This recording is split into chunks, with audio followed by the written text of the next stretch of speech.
Hello and welcome to Wrestling and Everything Coast to Coast. This time with a full panel of some of your favorite hosts of all time. It's our indescribable Evan Ginzburg and also wrestling's premier photographer Mike Lano. And today we have a very special show. Especially it was worth bringing Evan Ginzburg on to remember the fantastic wrestler known as Superstar Billy Graham, and both Mike and Evan have a lot of stories about him. So I'd love to hear more about you guys and what your thoughts were about the passing of this all-time legend. Let me just say this quickly, though, and I'm going to Evan to talk first. We both knew him. We knew him for decades. And Billy Graham started wrestling, his first wrestling, when Jerry Graham brought him in 1970, early 1970. And it kind of fizzled. They sent him up to Stu Hart. I'll talk about that later. And then he returned, and in L.A., he debuted the Superstar Graham gimmick and the tie-dye. So let me throw to Evan first, because we had him on. We had him on at least 2-3 times on Legends. Yeah, on our old radio show. Let me start with this. I mean, I could talk about Billy Graham for hours. He was one of my childhood heroes, and my father was a New York City taxi driver. He drove a yellow cab 27 years, 14 hours a day, 6 days a week, a true lifelong New Yorker. And he used to say to me, there's only 3 people that stop traffic in New York City because we're so jaded. All the stars are here, Broadway, TV, etc.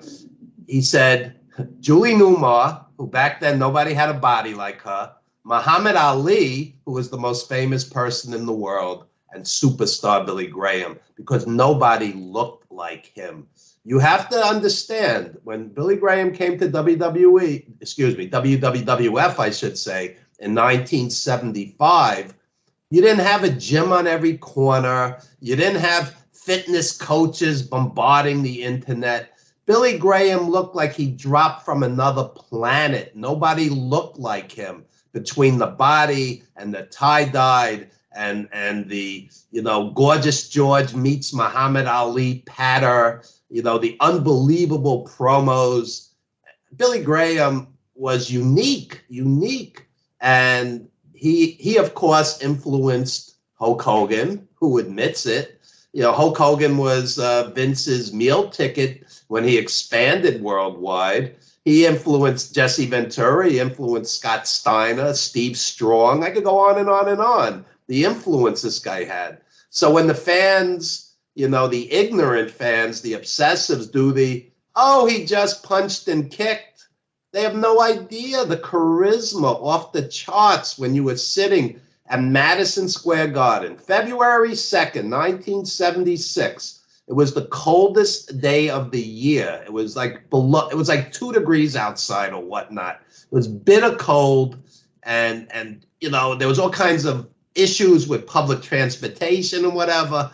The Garden was sold out. The Felt Forum packed thousands of people in on closed circuit because Billy Graham was there to wrestle Bruno. People have no idea. When these 2 guys walked down the aisle without music, without special effects, without, just charisma. The building shook. And, don't badmouth Billy Graham to me. I'm the wrong guy because, the guys who do Bruno and Pedro and Billy Graham, they just punched and kicked. They're just ignorant because they have no idea.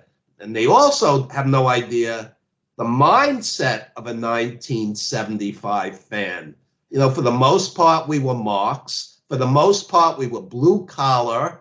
So even if you had a sense that this was a work, suspension of disbelief. Every time Bruno got kicked or punched or bled, you felt it. This is what the fanboys don't get when they go, these guys were just meat and potatoes, mediocre wrestlers. Yeah, Dory Funk Jr. could wrestle circles around a Billy Graham, or a Harley Race could wrestle circles around a Bruno, but that's not the point. It's not the point. They don't understand how great these guys were. And it hurts me even to say it in the past tense, were. To wrap your head around the fact that your childhood heroes, one by one, all gone. You know, it's very very disheartening, to say the least. I'm looking for the right adjective, but it hurt me when Billy Graham died. I mean, I also, knew him. We did 350 days with him. I interviewed him one-on-one live for a different project, not 350 days. Mike and I interviewed him multiple times. I'm talking face to face. I've sat with the man, and he was always gracious and kind and friendly. And, I judge people the way they treat me, and I can't say a bad word about this man. Mike? He was so colorful. The thing people don't get is nearly every wrestler from our day, from 60s, late 60s on, that's the real golden era. They all had aura, and they exuded it. And when Evan talks about his father, Billy could stop traffic. When he came, stop traffic. Legit. Yeah. He did it in Japan in the IW. He went to that famous area by Shibuya Station, the JR subway line. I've been to a zillion times, and that's where the biggest masses of people during the morning work day, off the subways and everything, where it's the electronic, district with all the signboards, and it's often like a destination shot for films because it's the hugest sea of humanity. But he caused all these people like a near riot. They all stopped what they're doing and clamoring around him. When he came to Kiel Auditorium in '77, I was there purposely, and I'd gotten a lift with Fabulous Moolah, Vicki Williams, Sandy Parker from Dallas. They were going there, and anyway, so I rode with them.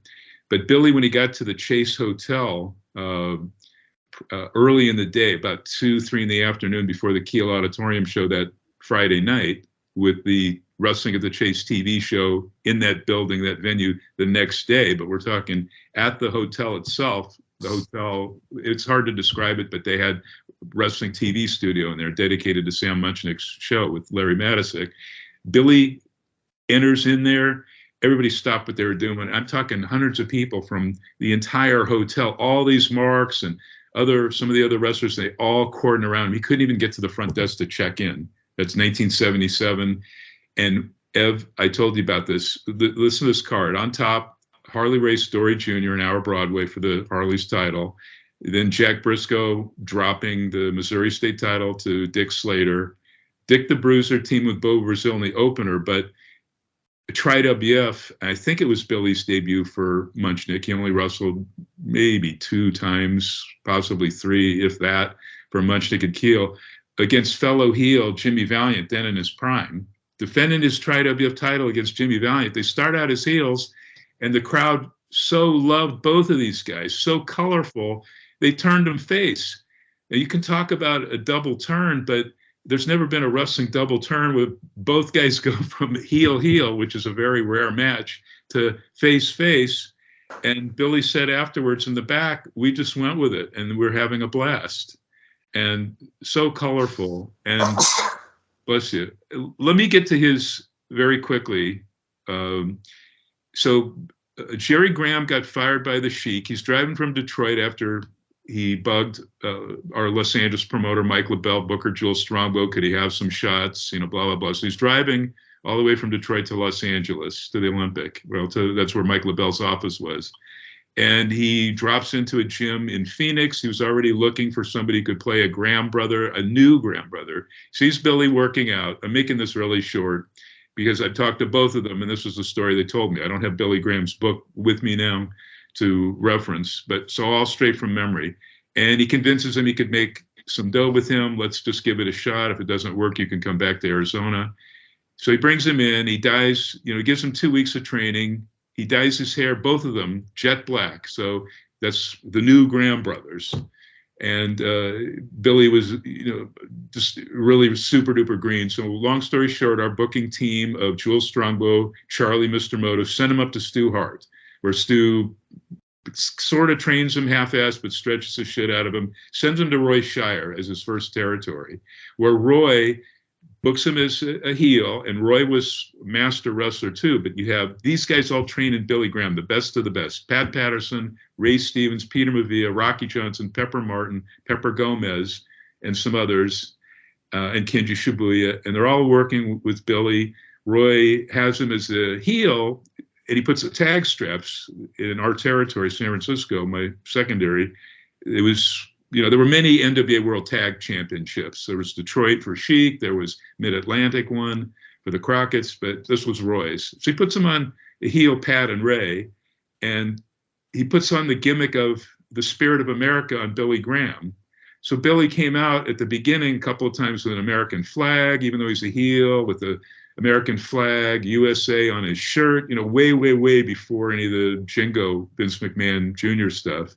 And he's wearing lightish brown leather chaps jacket with the thin leather strands hanging off the arms, total hippie 70s look. Billy hated it, but anyway, then he comes back to us after a nice long run there, and he helps turn Pat Patterson babyface before he leaves, comes into us late February, early March 1972 to Los Angeles, where he'd worked out for a few days. He wanted to go with a superstar tie-dye look. That's where he debuted it, with finessing from primarily Jules Strongbow, genius booker, former wrestler.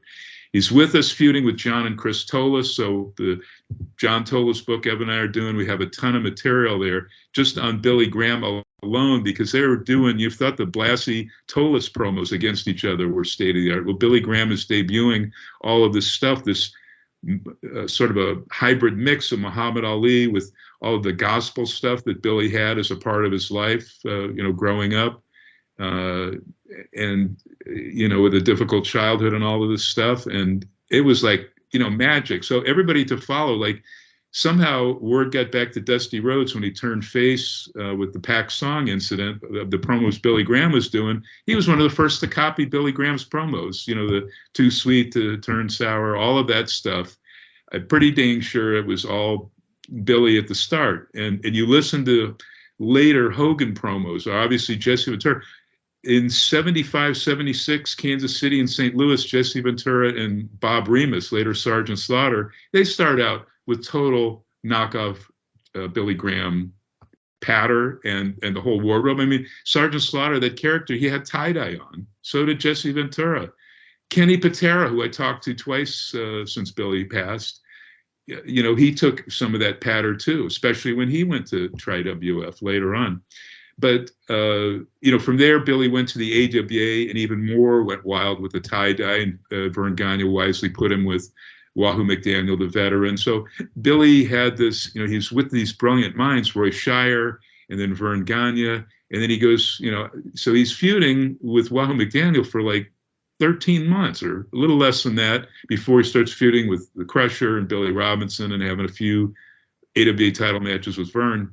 Then he does a couple of shots in Houston for Paul Bosch where he's the heel. He's going against some total legends who were the faces in those big matches, main eventing at the Houston Coliseum for Paul Bosch against Don Leo Jonathan, Johnny Valentine, a babyface Mark Lewin, Neil Moskowitz. Billy met and worked with Neil Moskowitz before the Tri-WF, the title defenses against Moskowitz in L.A., in 72, early 72, as well as Moskowitz in Houston. And then he does some shots for Eddie Graham where they bring him in as Eddie's brother. He starts teaming, even though he's a subtle heel, with his son Mike Graham, meaning Eddie's son Mike Graham. And he turns on Mike Graham. I'm waiting for Jeff Bowden to give me more info on all of that. And then he starts feuding, basically. So Ev, I want to ask, we'll get back to more of his timeline, because he did 2 tours for IWE Japan, which is older than All Japan and New Japan. It was AWA affiliated. But when people, and you said it, and other people said 75, I thought it was a little bit later, like 76. Tell me if you can recall. He came in late 75.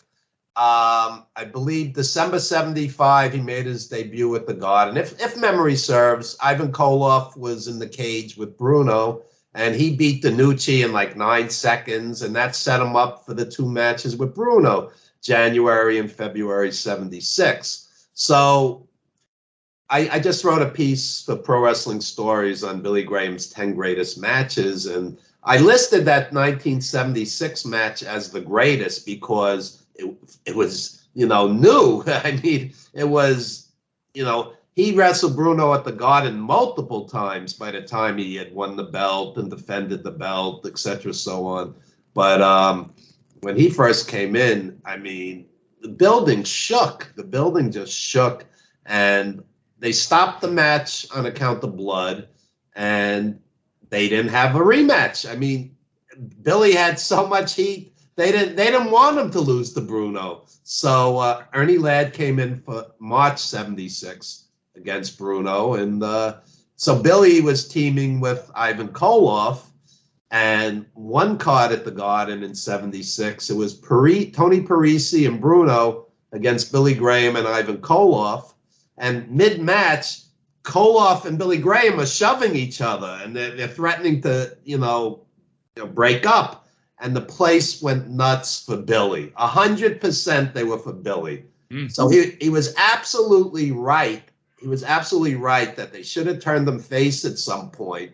And he would have had a Hulkamania-like run 10 years earlier. It was just a missed opportunity. Every time you would see Billy Graham in a tag team or a six-man at the Garden, he would do the team is about to split up, but only it didn't. But he was teasing it, and they wasted the opportunity. He would have been huge. Finally, in the late 80s, Vince Jr. turned Billy face, and he wrestled against Butch Reed in a steel cage match at the Garden. I believe it was 1986 or 7.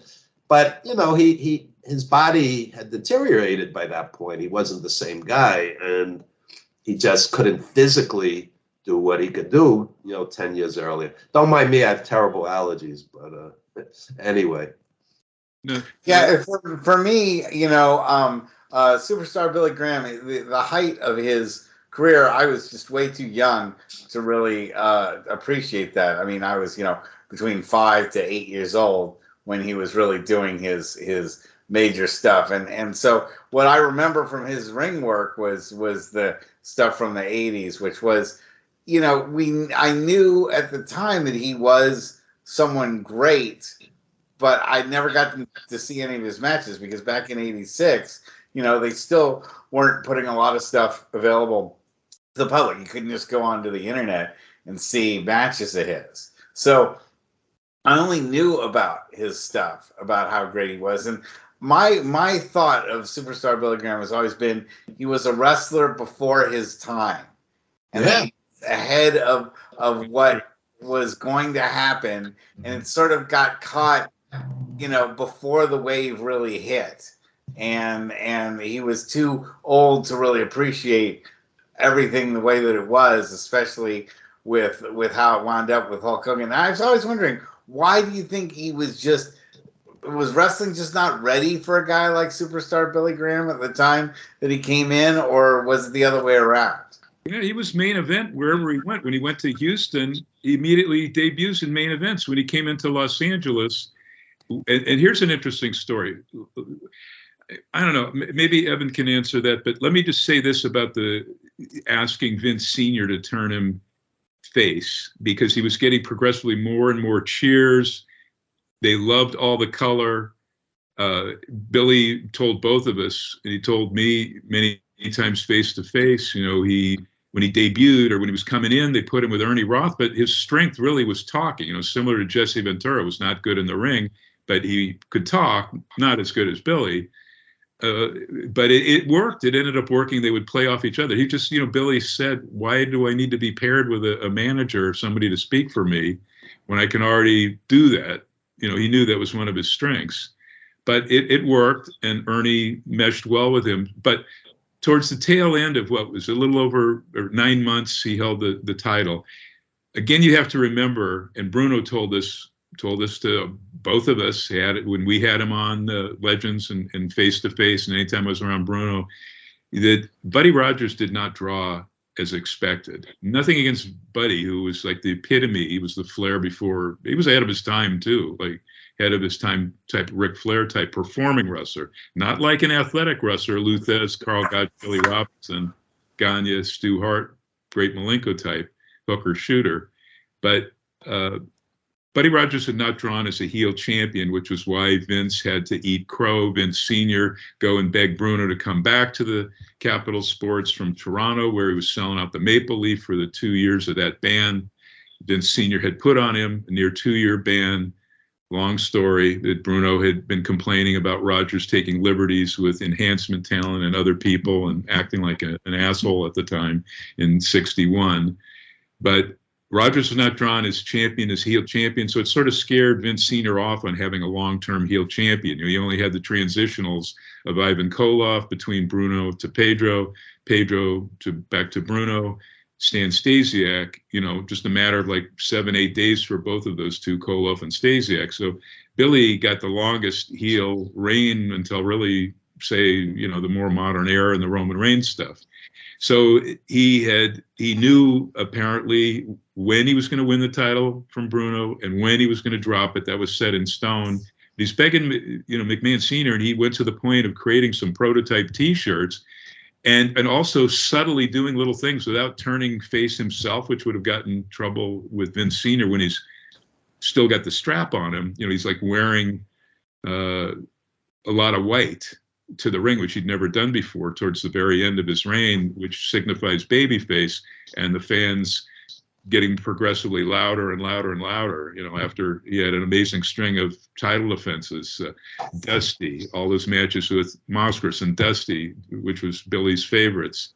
And also Ivan Putski, where just, drop down toe hold, shoulder toss by Putski standing up to, the more massive Billy Graham. The place went ballistic. Bully Ray posted that. I do have to say, give kudos to him. He posted I don't know how long it is, maybe 35 seconds of just a couple of moves with Putski and Billy Graham. The place is going, as Pat Patterson would say, banana for that. I mean, the Garden, everybody's standing, going insane for something so simple.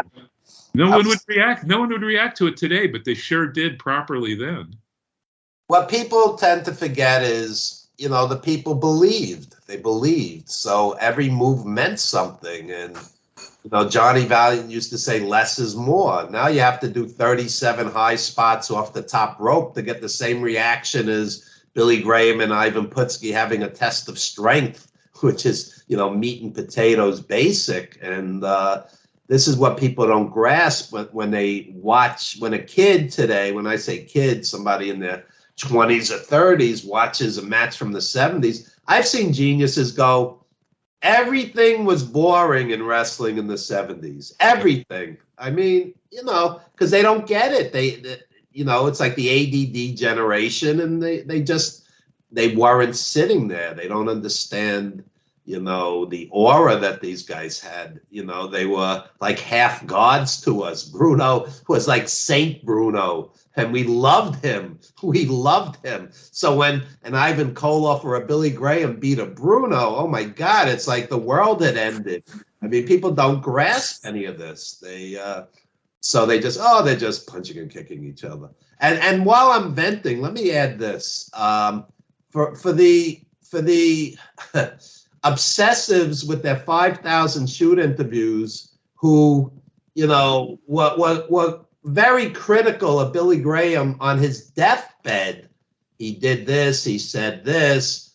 Vince was there for him. The guy had a GoFundMe on his deathbed. How disgraceful that the WWE didn't take care of this guy. Without Billy Graham, there's no Hulk Hogan. Without Hulk Hogan, there's not the massive expansion to $1 billion corporation. This guy died with a GoFundMe. Absolutely disgraceful. So don't give me the Billy Graham did this and Vince was good to him. And WWE did a SmackDown taping in Arizona. I'd like to know if one of them went to visit that man. I'd be curious. Did one of them even go visit this guy on his deathbed? He was hospitalized for almost 5 months. How utterly disgraceful. Just like Bushwhacker Butch doing a GoFundMe to be buried. How much money did they make on gimmicks from the Bushwhackers? You got $1 billion corporation. Take less than 1%, you greedmongers, of the money you make, and set up a fund to help these guys. Help these guys. Come on. And for the scumbags who do, they all made fortunes and pissed it away on wine, women, and song. Let me tell you something. Johnny Valiant was one of my closest friends. He never broke 100 grand. Never broke 100 grand. This is what people don't understand. These guys didn't make fortunes. They're on the road 300 plus days a year, like farm animals being shuttled from city to city, night after night. Okay, and they never made until much, much later did the money come in. Okay, so, you know, it's like human empathy means something. The guy was a 79-year-old guy. He lost 80 pounds. He suffered mightily for 4 or 5 months. Do something for the guy. Come on. Got to do a GoFundMe. Disgusting. Let me say this about, because some people have said, well, you know, Vince, for people that were loyal to him or his dad, he'll take care of them. Well, Evan's right, because whether you were loyal 100% of the time, all the time, you made money for that company. The Bushwhacker Butch thing is really depressing too. But let me say this though. Bushwhacker Butch. Yeah, well, yeah, Butch, because Luke was still with us, yes. But Butch sadly passed. And man, those guys were spectacular. They were wild too. When they first came in, their first territory in '71 was Seaparters were great. The Crazy Kiwis, sweet. Yeah. Nick Williams. They were super duper colorful. They were wearing like mink stoles and all this colorful stuff. I mean, Billy might have looked at what they might have seen a picture or two of them. They tagged with Ripper Morgan a lot too to make a 3-man tag, and that's when they were the New Zealand militia. Yeah, Rip Morgan. But yeah. Bill told me, and I'm sure he told Evan, I'm sure one of the things that really broke his heart and disheartened him was Vince Sr. not turning him face. Billy thought and he was actually right. He had way more charisma than sort of the milquetoast Backlund, and he was hoping to extend his run beyond the set in stone. Like he knew when he signed the contract before they put the strap on him when he was going to lose to Backlund. And but it really made sense, and I think Billy was right, and he was ahead of his time, as Russ said. But Vince Sr. just was too afraid to go longer and or turn him. He hated this shaved head, bald karate wearing with that horrific finisher that they gave him on his second tour before the third one that Russ remembers. You know, when he came back and they showed the video of him with the scorpion or 2 scorpions on, what was his 2 of us on his head, showing how tough he was to undergo that surgery. But so here's my thing. Billy actually tried, and he was going to set up a base in Los Angeles for his own promotion after he dropped the strap to Backlund, and he, filled out the remainder of his contract and then left. And came back, and get this, people don't recall this, I have my programs. He teamed for his second tour back, so he drops the strap to Backlund. He works for Vern Teeman as a babyface now. They just did a quick turn, teaming with Dusty Rhodes, and they go against this all-Nazi fake German tag team, Von Raschke in his prime before he kind of lost his skill sets, and Horst Hoffman, who was like a European shooter. And so it was a long program, like 6 months. Vern never did put the straps. The fans got pissed off. They were hoping the straps to be put on, the charismatic dream team with Dusty Rhodes and Superstar Graham. And a lot of people forget that's the only place really where they teamed up as baby faces. So Billy decided he wanted to actually try to compete against Vince McMahon Sr. It's kind of ill-fated. It was an idea that only lasted about 5 weeks. But he was going to start his own promotion in L.A. against Vince McMahon Sr.'s, one of his closest promoter pals, Mike LaBelle, where Billy had started. He was going to use his best friends, Ivan Koloff, Ken Patera, and Ernie Ladd. And I had verified that with, all of them before Ivan and Ernie. And Ken, reaffirmed. He said it didn't last long, but we were all in. We were ready to go if that's what he wanted to do, because Ken disliked Senior and Junior McMahon too at certain points. It didn't happen, but it would have been interesting had it happened.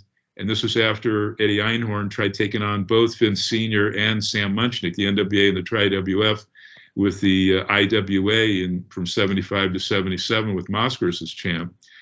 But Evan, let me ask you, I'm sure you were at most all of those, but tell me what your first, all of Billy's title defenses. He like sold out the Garden. He had like, I guess he had, maybe it wasn't strictly Madison Square Garden, but he had 18 sellouts out of 19 as champion, which is amazing. But maybe tell people about his rapport with the Grand Wizard as his manager, and then some of these guys that he went against, the big title defenses. You know, they were all huge. The Grand Wizard did the bit where somebody wake up Russell. Yeah. So the Grand Wizard would like, touch his arm like in awe and do the shtick as Billy Graham took off the shirt, and the Grand Wizard would comb his hair.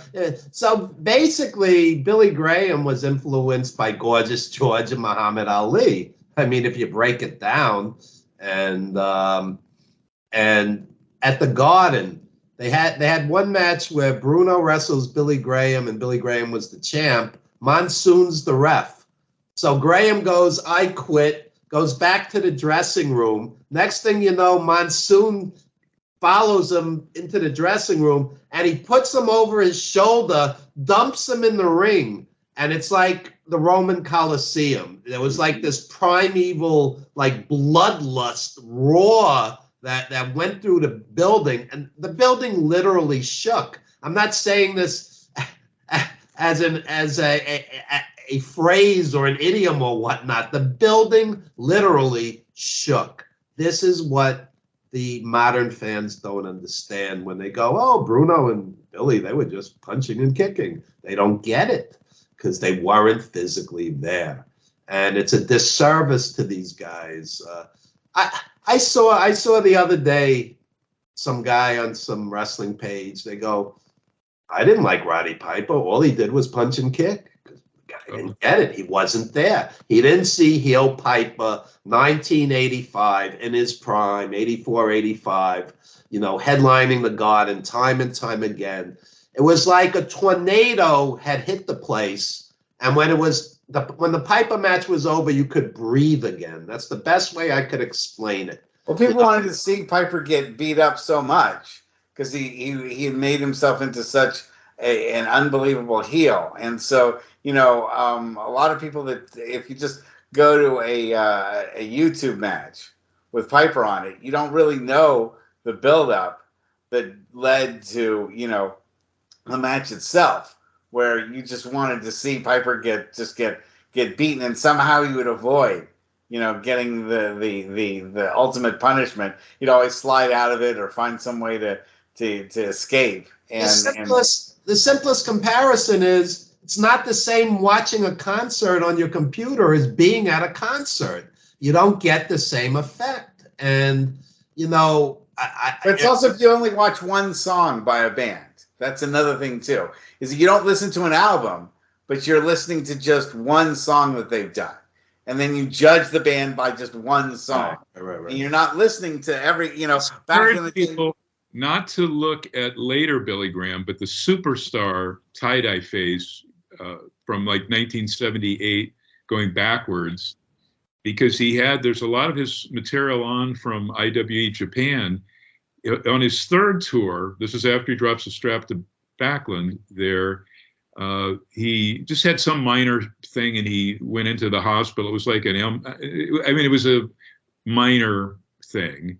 And word got back, and I don't know why they didn't edit it out, because no WWF television was live then. It was always taped in the 80s. But Monsoon hears something. Remember this, Ev? And he says over the air, "Oh, we're sorry to report superstar Billy Graham passed away." He hadn't. He just had. Monsoon wrote a column for a Philadelphia newspaper. In the newspaper, he wrote that Billy Graham died in the 80s. I mean, talk about journalism. Well, when Billy came back, though, with the karate gimmick, the shaved head, and the awful outfit, and was had trimmed down. You'd lost some body mass. People, particularly in the Tri-WF, well, it was then it already changed, dropped one of the W's to WWF. They speculated there was an imposter. It could not be Billy Graham. What about that, Ev? No, I mean, he was still cutting great promos, and he busted up Backlund's belt. He tore it up. One of the great angles. People should look that up. Billy tearing up the belt. Yeah, so Graham and Backlund went 3 Madison Square Garden main events in '82. So he was still a draw. He was still a great talker. He wasn't the same in ring. The last match was they had all the lumberjacks around the ring. It was a lumberjack match, and I think Sweet Hansen was the guest ref. And, it was entertaining. It just wasn't 70s superstar Billy Graham. It just wasn't as good, but he had a decent run in Florida with Sullivan's Army, and I saw him with Crockett when they would come into Philly and Baltimore, and he wasn't always on top. He was more mid-card. Those Crockett years when Billy Graham was there, I say this all the time, they had so much talent. You had the Horsemen, the Road Warriors, Magnum, Midnight Express. Yeah, Midnight Express, Rock and Roll Express. So guys like Billy Graham and Jimmy Valiant, who were always on top in WWF, they were mid-card there. But, he didn't have a bad run there. It's just his peak was the 70s. And that's being realistic. But, like I keep saying, when people just tear him down as, he wasn't much of a wrestler, He never said he was, Dory Funk or Harley Race, But Hulk Hogan wasn't that he much said of a it on our wrestler. show many times. He deferred to them, but he knew what his strengths were, and his strengths were great, particularly, again, the tie-dye period. How about this? I did shoot him against Harley Race, title versus title. That was in Kansas City at the famous Memorial Auditorium. But the biggest title versus title match he had, I wasn't at. George Napolitano shot it. It was either Miami. I think it was Miami, not Tampa. Belt versus belt. Him against Harley. And that was huge. It drew a ton of press. But that was the night it rained. It rained horribly. And Johnny Valiant told me it was so slippery in the ring, it was dangerous, and they couldn't do what they wanted to do. It was an unfortunate set of circumstances, but they had a big crowd. Is that YouTube? Anybody film that, Ev? Do you know? I remember seeing clips on Florida TV in New York, but I don't know if they filmed the card in its entirety. That I don't know. Or just their match, maybe, because there's that brings up another point, which is that Superstar Billy Graham was the biggest thing in wrestling when wrestling was arguably at its lowest point. No, the 70s were the golden era. The 60s. No, on TV it was not. It was compared to the 70s. It was big everywhere, from outdoor Los Angeles at the LA Coliseum for Tolis Blasi, for Montreal. What Russ is saying has validity. I mean, in the 70s, I would watch WWF at midnight, 1 hour a week. Now you can watch it every minute of every day with this. They're selling out, millions of, the WWE is worth billions of dollars. It was not worth billions of dollars. The two, but you have to compare the two because he was king of wrestling, and he was one of the best things in wrestling when wrestling was at its lowest point as far as like being on TV and its visibility. That wasn't the lowest point. There were times in the 60s when Bruno wasn't drawing particularly well, and when they do the Bruno sold out every match at every Garden card, that's hype too, just like Andre's not 7'4". I was there many, many times. Bruno and George Steele, was not sold out. Many times it wasn't sold out. But in the 60s, they had some, tough nights with Bruno on top. Billy Graham as champ, with the exception of maybe Peter Maivia. That was the only one that didn't sell out the last. Yeah, pretty much that whole run at the Garden, Billy Graham. So maybe Ivan Putski might have been a little short of the 22,000. I'm not sure, but for the most part, Billy Graham sold out the Garden every. When you have 22,000 at Madison Square Garden, what did the Felt Forum? I know it's gone a bunch. Felt Forum held 5,000 or 6,000.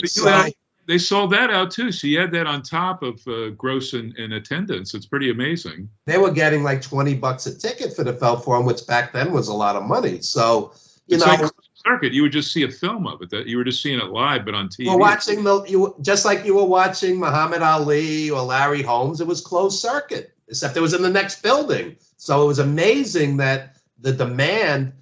The night Bruno and Billy Graham wrestled and Graham came in as champ, they said there was 27,000 people. Now they might have hyped it, they might have blew it up a bit, but a lot of people paid good money back in those days. So you're talking in the late 70s, tickets were $4 to $7 a ticket, which was not big, which was not expensive. But you're still talking $100,000 gates, which was a lot of money, month after month after month. In other arenas, Graham didn't do as well. In Nassau Coliseum, he wasn't selling out. But Graham wrestled Bruno and Ivan Putski right before he lost the belt to Backlund. And those in the Spectrum, and those venues were sold out. I mean, Garden, Philly Spectrum, Cap Center in D.C., all of those venues. Graham made them a lot of money. So again, that he needed a GoFundMe at the end, it's disgraceful. These guys need 401ks, health benefits, pensions, the whole deal. Take care of your. My point was that wrestling was still in that territorial phase, and it hadn't really hit its global phase until Hulk Hogan. Yeah, that's true. And so there were global territories. There were a number of territories in Canada, a number in Mexico, Japan, and Europe. I know, but I'm like saying for myself, like I never saw superstar Billy Graham wrestle. He didn't wrestle a lot in San Francisco. He just didn't. I mean, I know he was in LA a lot. He did. He was in San Francisco. He did, but you weren't born yet. It was not Russ's fault. He wasn't born yet when Billy Graham spent 14 months wrestling on every Cow Palace, Oakland, Sacramento, Reno, Nevada show, et cetera, et cetera. Plus, he was going over and doing shots at the HIC, Honolulu International Center, for Ed Francis and Lord Blears, main eventing against the likes of Handsome Johnny Barron, and he had a match against Terry Funk at Honolulu that sold out. Every time Billy Graham was in the main event in Honolulu, it sold out, and this is before the superstar phase.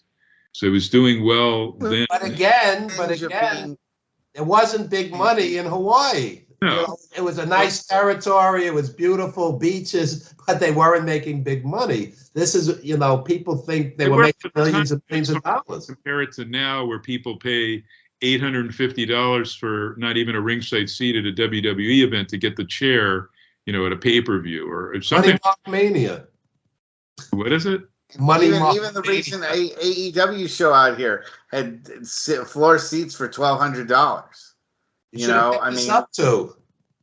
Yeah, just AEW, just an AEW show, because it's just so rare to have them out here in the Bay Area. They were selling tickets for $1,200. Before we run out of time, Bill Anderson sent me something, because Bill moved to Phoenix to be near Billy when he broke up the school, the EWF school with Jesse Hernandez, and left, Jesse to run it, the school and the promotion. And he moved from Bakersfield, California, and San Bernardino to Phoenix. So he's within a stone's throw of Billy. And they would go out to lunch to this Mexican place there, famous Mexican place. Every week they would talk about politics and pop culture and entertainment.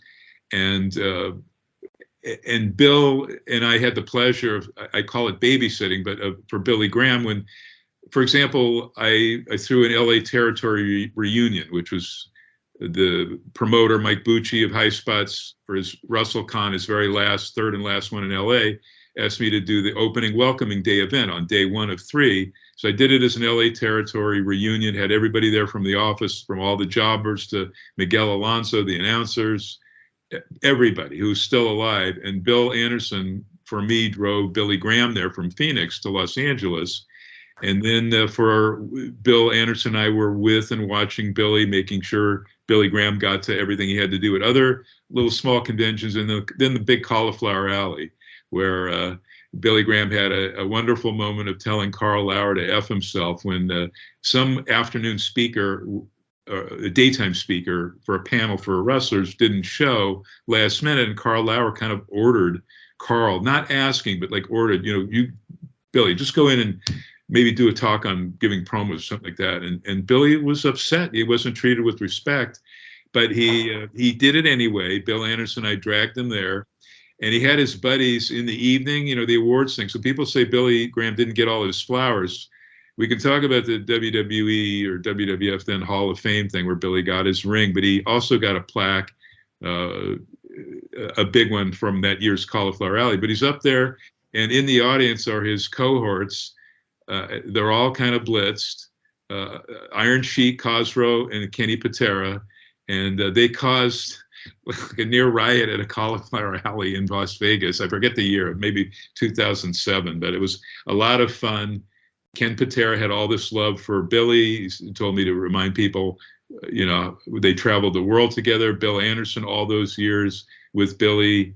And Bill Anderson, too, like Paul Vachon, is facing some tremendous health crisis. So I hope people will just keep them in their hearts, in their thoughts, send good vibes to Butcher Paul Vachon and Bill Anderson, who has had a number of heart issues and surgeries and stuff and dropped a ton of weight, like Billy. Valerie put out a statement, too. One of the biggest journalists, I won't say his name here, made it look like he talked one-on-one, but he was just typing up verbatim the public statement Valerie put out, but she was not going to pull the plug on Billy, as the doctors had suggested, saying there was nothing else they could do for him.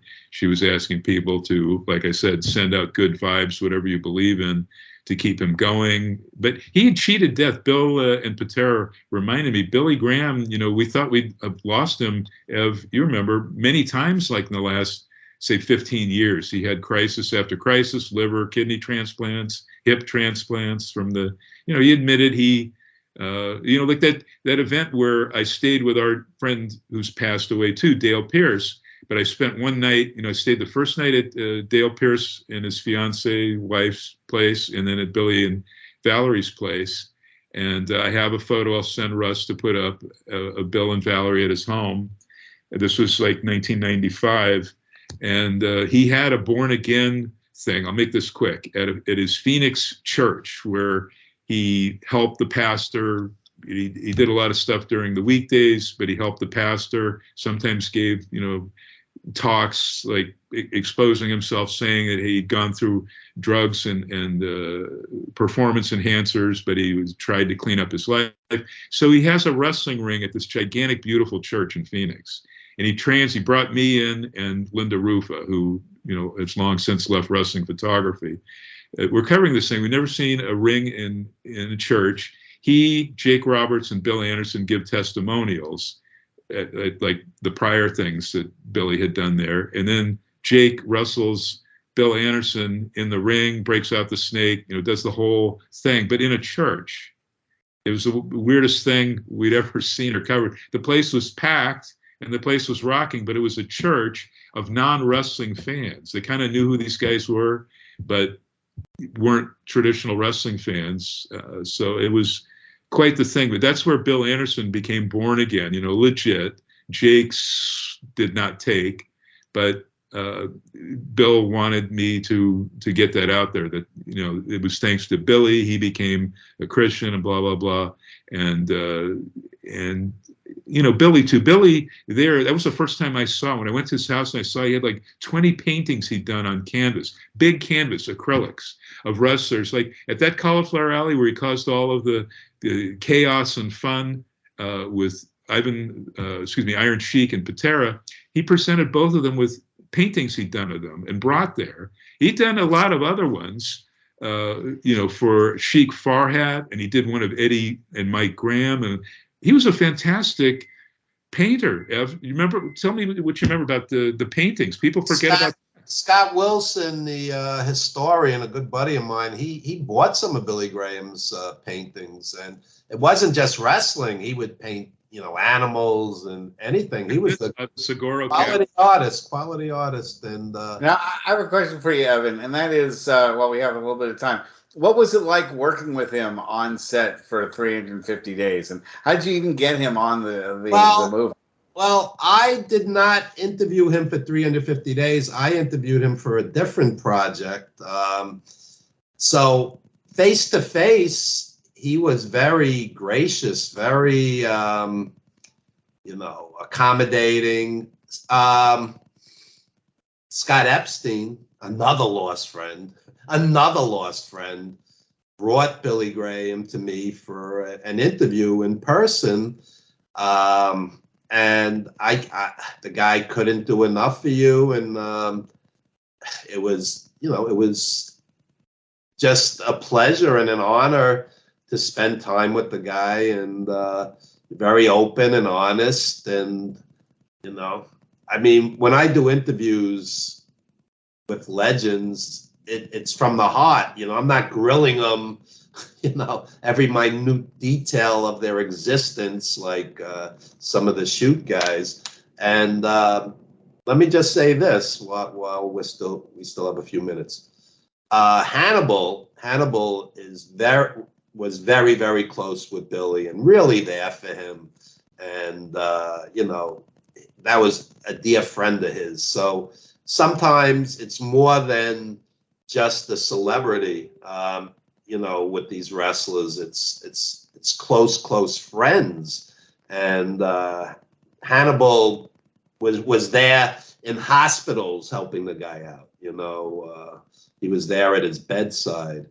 I tell people the worst day of my life was the day Tiger Khan died. And for those who don't know him, he wrestled for the Hearts up in Calgary. So, and Russ, of course, could say the same thing about Bison Smith. They were close. So sometimes it goes more than just you admire an athlete, you admire a celebrity. And Billy Graham always did good by me, always did good by Mike. So we're looking. His friendship with Scotty Epstein, though, that was one of the true. Scotty looked out, and honest, ethical, looked out for Billy. Oh yeah, Scott. Dating back to when Scott produced that bodybuilding, fitness, and wrestling magazine from like '76 on for about 5 years. They were friends. It wasn't just about selling merch and selling autographs and. Some of these agents and vendors are pond scum. Some of them. I mean, the others are honorable guys who love wrestling. But, but Scott Epstein was also a tragic loss. And, Scott Epstein was a teacher and a principal. He wasn't just a quote unquote wrestling guy. He was, a good human being and a family guy. In fact, the night he died, he was asleep. He got a phone call, and there was a family issue, and he got in the car half asleep and half groggy. The same car me and him went to, God knows how many different wrestling shows and conventions, and, he died in that car. He struck a tree. So, it's a tough business, and along the way we've lost a lot of people, but let me end on this. Billy Graham was one of a kind. I mean, this guy, it was like he dropped from Mars. I mean, nobody had ever seen anything like this in the 70s. I mean, charisma off the charts. And, he was the first really, in my memory, he was the first really sculpted wrestler that I'd seen. There were so many of the other wrestlers who were like Larry the Axe Hennig. I mean, you knew they were big and they were strong. Earl Maynard preceded Billy Graham. Sailor R. Thomas. We had Sailor R. Thomas, Dory Dixon, Earl Maynard. Really, but not looking like superstar Billy Graham. Oh, they were big guys. They were big. They were big guys, but superstar Billy Graham had muscles on muscles. So did they. Yeah. He looked like he was ready to just pop. Billy had legit friendship with Arnold Scola. They worked out before the New York stuff, before he even got Arnold Schwarzenegger. That's what I'm talking about. I don't think Arnold Scola lifted anything more than not a 12-ounce beer at the time. They worked out in Venice Beach at that famous Gold's Gym, and the restaurant nearby. You could actually see them in that restaurant there. This was like again in '72, as early as '72. Again, The tie-dye started in Los Angeles. Don't let anybody tell you it started in the AWA, because it was already there. He was wearing the insane stuff. We're wondering, where is he getting these outfits and the tie-dye T-shirts and all that stuff? Nobody, so I'll end with my thing. There was nobody more colorful in my period. And man, he was exciting. And just the electricity in the tie-dye superstar Graham phase, just to see the people go gaga over this guy. They loved him. As much as he tried to be a heel, the people loved him. And let me just quickly say that Billy Graham was the cool heel before Roddy Piper in WWF, before Randy Savage. It was not the norm back then. Back then, we were a mock audience and we hated the heels. But Billy Graham was so cool, you couldn't hate him. You know, it was like, he had a twinkle in his eye, though. When Ernie would talk, the TV I remember, and everybody should go look at that. So look at the 76, 77, 78 superstar Billy Graham, Tri-WF, Japan, wherever. And look at the twinkle in his eye. Like, he'd be smiling. I mean, he knew he was cool. He knew the ladies loved him, you know, in his promos, all of that stuff. And it's all true. We saw it. And let me take this to another place real quick. Lou Albano with the Valiant Brothers and the Grand Wizard with Billy Graham, these guys were riffing off of each other, improv like jazz musicians. These guys were performance artists. This wasn't some scripted, stilted, WWE numbing, stultifying promo like today, where, you know, they just say the same nonsense week after week. These guys themselves didn't know what they were going to say. Johnny Valiant said to me, they go into the studio, they would cut promos all day. All they would say was, August 1st, you're wrestling this guy. You know, and they were total improv. These guys were improvisational geniuses, just like jazz musicians, you know, artists. And Billy Graham, you know, say what you want about Billy Graham in the ring. You can't tell me there's 5 guys who were better talkers than Billy Graham. I would put him number 1. But, you know, Dusty was a great talker and Flair was a great talker. And even Flair admits he lifted from Billy Graham. Let me just say, take just one line out of a much longer Billy Grahamism, the man of the hour. The man with the power. The man too sweet to be sour.